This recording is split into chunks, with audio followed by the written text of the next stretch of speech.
नमस्कार, मेरा नाम प्रदीप शर्मा है और आप मेरे साथ एक बार आज फिर देख रहे हैं जन जन की आवाज़। आपको लेकर के चल रहा हूं हथीन विधानसभा क्षेत्र के गांव अंधोप में। और अंधोप गांव में हम गए। दरअसल आपको सरपंच से हमने रूबरू कराया कि 4.5 साल में सरपंच साहब ने किस तरीके से विकास कार्य किए हैं। लेकिन सरपंच साहब का एक बड़े ही हौसले के साथ में जो रिप्लाई आया था वो ये था कि गांव को गांव नहीं रहने दिया है, सुंदरता ही सुंदरता नज़र आ रही है, विकास कार्य हमने ठीक तरीके से किए हैं। तो सरासर जो ज़मीनी हकीकत हमने देखा वो आप भी देखिए। आइए आप भी समझिए हमारे साथ। आपको लेकर के चल रहे हैं अंधोप पंचायत के अंदर। अंधोप पंचायत के मौजूदा वर्तमान सरपंच से आपको हमने रूबरू कराया। मौजूदा वर्तमान सरपंच ने आपको बताया आपके मोबाइल स्क्रीन पर कि 4.5 साल में कितना विकास किया है।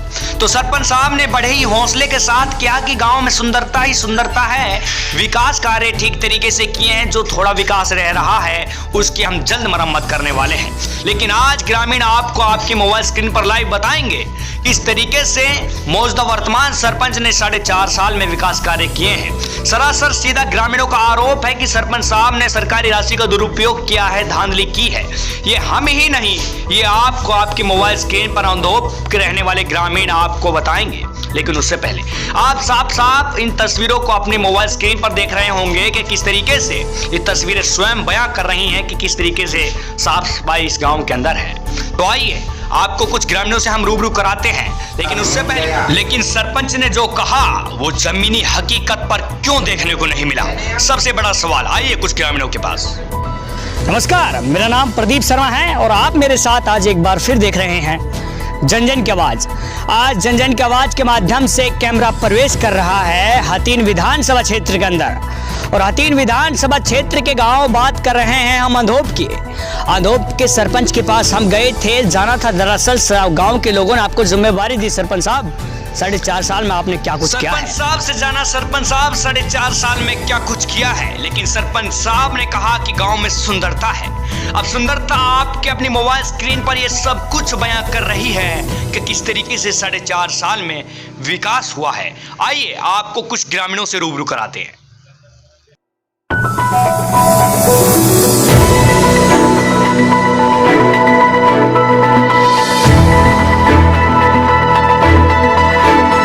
युवा कहा जाता है।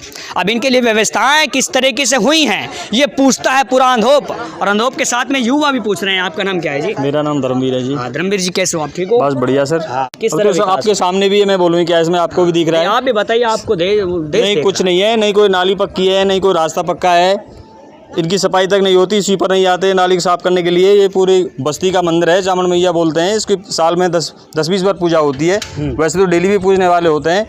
इसके लिए पूरा गांव यहाँ पे आता है। इसमें किसी का पैर फिसलेगा, पैदल निकलने की रास्ता नहीं है।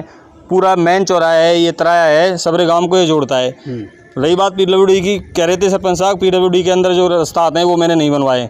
ये कोई पीडब्ल्यूडी के अंदर कोई भी रास्ता नहीं है, सिर्फ पीडब्ल्यूडी के अंदर हमारा वो रोड है जो बाहर जा रहा है। ये हमारा लालडोरा का रास्ता है, पूरी पंचायत कमेटी के अंदर में आता है। पानी भी जैसा मिलना चाहिए उस हिसाब से पानी नहीं मिल रहा। 3 दिन में पानी मिल जाता है, फिर 3 दिन का गैप रहता है, फिर 3 दिन पानी मिल जाता है। किसी को मिलता है, किसी को नहीं मिलता है। एक जो एवरेज से पानी मिलना चाहिए वो पानी नहीं मिल रहा किसी को भी। हेमराज रावत। हेमराज जी, कैसे हो आप? ठीक हो? हाँ मैं ठीक हूँ। हाँ, किस पर तरीके गाँव से की हालत बहुत खराब है। कैसे खराब है? ऐसे खराब है कि इसने सरपंच को मैं सीधा चैलेंज करता हूँ, इसने बच्चों को स्मैक तक पिलाना सिखाया है। अब 24 घंटे में 18 घंटे नशे में रहता है। और इसको नैतिकता के आधार पर कई बार डीएम के पास गए और डीएम ने भी इसको नैतिकता के आधार पर, जो डीडीपी होता है उसने इसके इंक्वायरी करने से मना कर दिया कि नैतिकता का आधार बनता है और गांव में ये अपने ही लेवल पे बात हो। इस पे जब 2016 से 1 साल हुआ तब यहाँ के जो मेंबर थे उन्होंने इस पर कार्रवाई की और उस कार्रवाई में इस पर डीडीपीओ ने 48,730 रुपये का जो गबन मिला। उसमें जो स्ट्रीट लाइट आप देख रहे हैं वो ये हाईजैक लाइट है। हमारे सहयोगी आपको दिखाएंगे जो भाई ये हाईजैक लाइट, इसकी कॉस्ट एक्चुअल में तो इसकी जो कॉस्ट है मार्केट में अगर टेंडर से ली जाए तो इसकी लगभग 50,000 रुपये मैक्सिमम होगी, जबकि इसकी कॉस्ट इसने 2,20,000 रुपये लगाई है। और इसमें एक तरफ खंबे पर जो लाइट हैं, ये छोटी वाली लाइट है, इसकी ओरिजिनल कॉस्ट डीडीपीओ की रिपोर्ट में कहती है कि 293 रुपये की है। ये 293 की है, जिसको इंस्टॉलेशन कराने के बाद 4200 रुपये कॉस्ट दिखाई है। इसने लाइट घोटाला, रास्तों को जहाँ बने नहीं है उन रास्तों को बना हुआ दिखाया है। मेंबरों के साइन नहीं है रजिस्टर में, कार्रवाई रजिस्टर में, लेकिन उसके बावजूद भी इसने एक दो मेंबरों को अपने जब भी वो सैलरी लेने जाते हैं उन्हें मजबूर किया जाता है कि वो कार्रवाई में पहले रजिस्टर आगे रख देता है, फिर सैलरी तब दूंगा, पहले इस पे कार्रवाई रजिस्टर पे साइन करके जाओ बैक डेट में। इसके साथ जो काम मनरेगा स्कीम में होना था, एक्चुअल में सभी गाँव में मनरेगा स्कीम में सभी लोगों से काम करवाए गए हैं जिन्हें वहाँ के लोगों को रोज़गार मिला है। वास्तव में हमारे गाँव में एक भी आदमी का ना तो मनरेगा में रजिस्ट्रेशन हुआ है, ना ही किसी को काम दिया है। ये किसकी लापरवाही है? जेसीबी चलवाना कोई अल्टीमेट सॉल्यूशन नहीं है। इसका सॉल्यूशन यहाँ के अनपढ़ लोगों को, बेरोज़गार लोगों को रोज़गार दिलाता, जो जेसीबी पर खर्चा हुआ है, जो साफ़ सफाई करवाई है। अब मैं आपको एक और बता दूँ, इस सफाई के लिए इसने 3.5 लाख रुपए का बिल दिखाया हुआ है। मैं फैक्ट के साथ बताऊँगा, DDPO की रिपोर्ट है मेरे पास कि इस साफ़ सफाई के लिए गाँव में 50 दिन, गाँव में 14 दिन 50 आदमी, 2 ट्रैक्टर ने काम किया है और जिसकी कॉस्ट इसने 3,52,000 रुपये दिखाई है। और उसकी जब DDPO से इंक्वायरी की गई तो उस इंक्वायरी में पता लगा कि गांव में ऐसी कोई सफाई नहीं हुई है। ये DDPO की रिपोर्ट हार्ड कॉपी में मेरे पास है।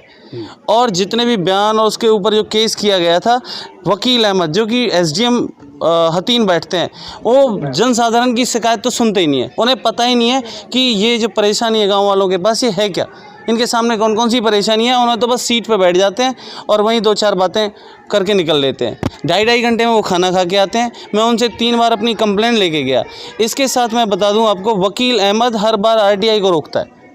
वकील अहमद हर बार BDPO लेवल पर RTI के लिए जो भी इंक्वायरी आती है उसको रोका गया है। ऐसे ही पहाड़ी वाले केस में हुआ है। लेकिन उन्होंने जो हाई कमिश्नर है और हाई कोर्ट है, वहाँ पर अपील करके उन्होंने इंक्वायरी फर्दर प्रोसीड करवा दी है। इसके साथ स्ट्रीट लाइट घोटाला मैंने आपको बताया कि 293 रुपये की लाइट जिसकी कॉस्ट लगाई गई है 4200 रुपये, जिसकी 50,000 रुपये लागत है, उसको दिखाया है 2,20,000 रुपये। टैंकर जहाँ पर 600 से 700 रुपये की कॉस्ट का बड़ा टैंकर पानी का डला है, उसमें जो घपला हुआ है वो 1,200 रुपये दिखाया गया है। उनकी नंबर ऑफ़ टैंकर्स कितने डाले गए हैं बूस्टरों में नंबर ऑफ़ टैंकर कितने डाले गए हैं किसी के पास कोई रिकॉर्ड नहीं है। जितना मर्जी दिखाता है, इसके पास चिट्टा और गांजे सुल्फे के लिए जैसे पैसे ख़त्म हो जाते हैं जेब में। इसने पंचायत अकाउंट से 5-5 हज़ार रुपये की अमाउंट विड्रॉल की है। 5,000 किस लिए? 5,000 रुपये का विड्रॉल किया सिर्फ इसने। आप देख रहे हैं 5,000 किस लिए? घर खर्चे के लिए। जिस तरीके से आप हमें बता रहे हैं, किस ना ही तरीके मैं से राजनीतिक तौर से इसको छलना चाह रहा हूँ, मैं तो सिर्फ देख रहा हूँ कि गांव में हो क्या रहा है। मेरा तो रहना ही गांव से बाहर है। मैं 8-10 साल से गांव से बाहर रहा हूँ। इसका मेरा कोई पॉलिटिकल मुद्दा नहीं है, लेकिन ना तो अफसर सुनते हैं, वो तो ऑफिस में बैठ जाते हैं, इसी गाड़ियों में आ चले जाते हैं। ना कोई इंक्वायरी के नाम पर 4 पेज लिखकर भेज देते हैं। DDPO जब जिस टाइम इंक्वायरी कर रहे थे उसका ट्रांसफ़र करवा दिया अप्रोच लगवा के इसने। अच्छा, जिस तरीके से धांधली चल रही है, आपने कहाँ पे इस शिकायत को दिया है? मैंने इसकी अभी RTI डाली हुई है। 2-3 दिन पहले इसकी RTI लगाई है। 3 बार शिकायत कर चुका हूँ BDO पे ऑफिस में, उसकी मेरे पास रिसीविंग है।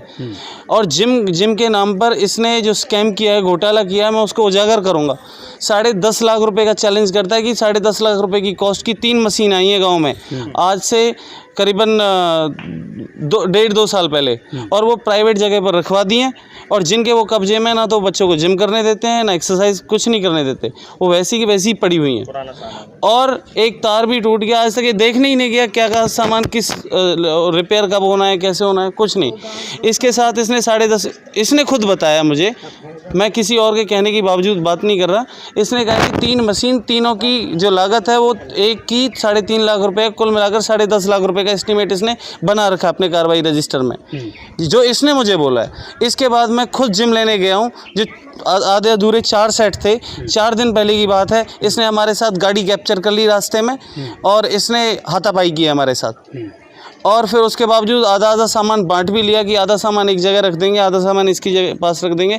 इसने लास्ट में क्या किया, सारा सामान हमसे उतरवा लिया, मैंने ही किराया दिया, टोल टैक्स मैंने दिया, और 10,000 रुपये के उस पर पंचायत ये अपनी चौपा ले जाटो की उस पर किवाड़ चढ़वा दिए, दरवाजे चढ़वाए 10,000 रुपये, कुल मिला के 12,000 रुपये खर्चा हुआ। इसने 2 दिन दूंगा, कब दूंगा तब दूंगा, आज तक पैसे नहीं दिए इसने। इस तरीके से धांधली चल रही है और आप भी कई बार इस आवाज़ को, एक मिनट चुप जाइए, आप रहिए शांत।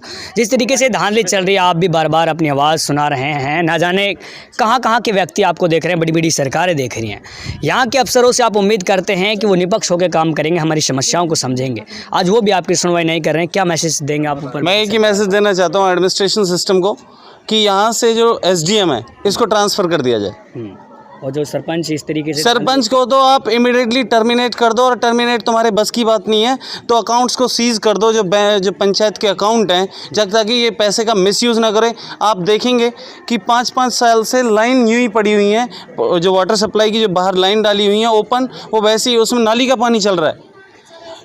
गिरारों के जो गलियों के नाम पर इसने एस्टीमेट बजट बना के, इसका भांजा इंजीनियर उसी से सारा डॉक्यूमेंट वेरीफाई करवा के, जो उसके पास लाइसेंस है कॉन्ट्रैक्टिंग का, कंस्ट्रक्शन का, तो उसी भांजे के पास अपने वो डॉक्यूमेंट भेजता है, अप्रूव करवाता है। और जो क्या नाम है इसका, जो सेक्रेटरी है, ये सेक्रेटरी और इसका जो ठेकेदार है वो चमचे हैं इसके, इतने बड़े चमचे हैं कि दारू, मेरे पास रिकॉर्डिंग है, सेक्रेटरी और जो वो क्या नाम है ठेकेदार, सेक्रेटरी और ठेकेदार, उन्होंने मेरे से दारू पी है जिम लाने के ऊपर। मेरे पास वीडियो ऑडियो रिकॉर्डिंग है मेरे पास, और ठेके से जहाँ से मैंने ख़रीदी है मैंने खुद अपनी वीडियो बनवाई है, और जब उनके हाथ में दिए तब तक की भी वो उन्होंने कहा भाई सेवा कर जा। किस बात की? ग्राम पंचायत की चीज़ है और ग्राम पंचायत के लिए लेके जा रहा हूँ, सेवा किसके लिए कर जाऊँ? सरकारी वहाँ जो ताऊ देवीलाल पार्क के पास में जो क्या नाम है ठेका है, उसके लिए बोतल ली है, और बोतल मैंने उसको दी है, मजबूरी हो गई थी। ट्रक में जब सामान लद लिया था मैंने, तब उन्होंने ये कंडीशन लगाई थी। हम DSP ऑफिस में बैठे हुए हैं पुराने कोर्ट में, और यहाँ आके हमें सेवा कर जा हमारी, और गाड़ी को वेरीफाई तब करेंगे। मैंने कहा सरकारी सामान है, आप इसको वेरीफाई करके भेजो ना, लिस्ट बना के दो। उन्हें यही नहीं पता सामान कितना डाला है, कितना ट्रक में है, कोई पता नहीं है, क्योंकि उनका एडमिनिस्ट्रेशन में उनके फादर हैं, जो ये है सेक्रेटरी है दिनेश के फादर चंडीगढ़ सेक्रेटरीट में बैठते हैं, जो वहाँ से सारे काले कारनामों को हैंडल करवाते हैं। एक बार ये सेक्रेटरी भी सस्पेंड हुआ था, लेकिन वही है ना, अप्रोच से सब ठीक कर लेते हैं इंडिया में। नाम प्रेमचंद। हाँ, जो यहाँ से वर्तमान सरपंच है उनका नाम क्या है? उनका नाम नरेश कुमार है। नरेश जी का किस तरीके से कार्यकाल देखने को मिला, किस तरीके से आपको व्यवस्थाएं गांव में हुई हैं? कार्यकाल ऐसा मिले, ग्राम विकास की तो कोई बात ही ना रही, एक निजी घर तक सीमित रह के और वहीं समाप्त है वो।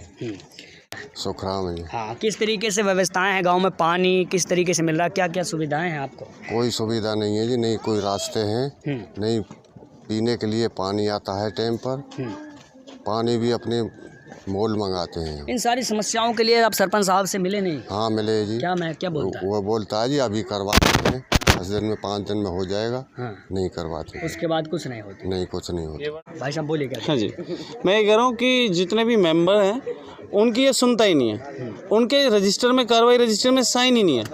दूसरा कि अगर आप इससे ओपन डिबेट करवा दें तो बहुत अच्छा लगेगा गांव के, मतलब हमें कोई पॉलिटिकल सपोर्ट नहीं चाहिए, हम सिर्फ ये कह रहे हैं कि जो ये दावे कर रहा है, हमें ये, इसने बच्चों को, मतलब अभी जाके देखो आप, उस चौपाल में बैठ के सुलफा पी रहा है।